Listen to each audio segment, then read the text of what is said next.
Hi everyone, welcome back to my channel. Working on your listening skills is probably one of the hardest parts of becoming fluent in a new language. A lot of Russian speakers talk quite fast, and sometimes it feels like everything you learned in the classroom just disappears when you start talking to or listening to a native speaker.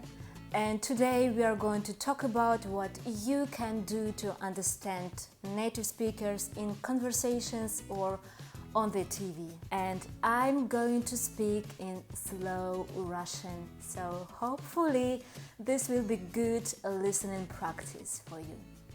Let's get started. Читайте текст и слушайте его одновременно. Например, вы можете включить субтитры к сериалу или фильму, который вы смотрите.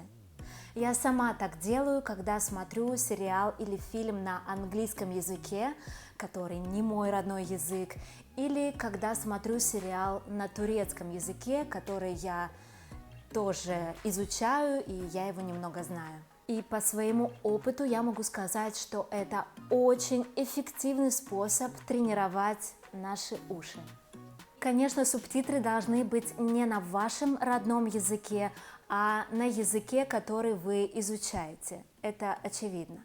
Но часто бывает так, что мы только читаем субтитры и отвлекаемся от того, чтобы слушать речь. В таком случае эффект от практики будет незначительный. Вы должны быть активным слушателем. Читайте субтитры, слушайте, как это звучит, и повторяйте вслух то, что вы слышите. Вы можете слушать адаптированные аудиокниги, но очень важно, выбирайте те материалы, которые вам нравятся. Есть очень много адаптированных текстов для чтения с аудио, но проблема в том, что часто такие тексты нас не захватывают.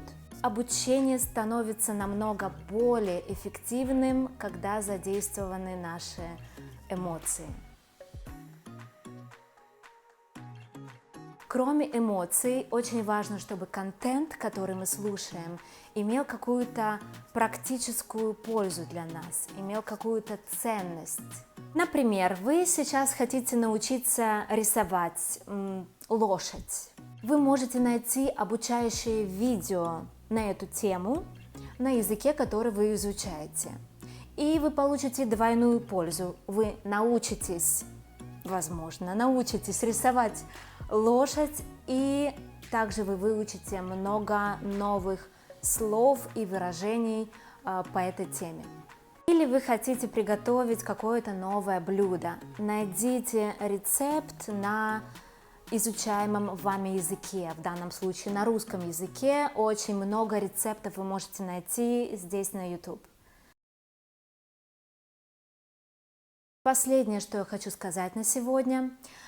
Помните, что вопрос понимания речи на слух – это не вопрос лексики. Вы можете хорошо понимать написанный текст. Вы можете неплохо говорить, используя лексику, которую вы уже знаете.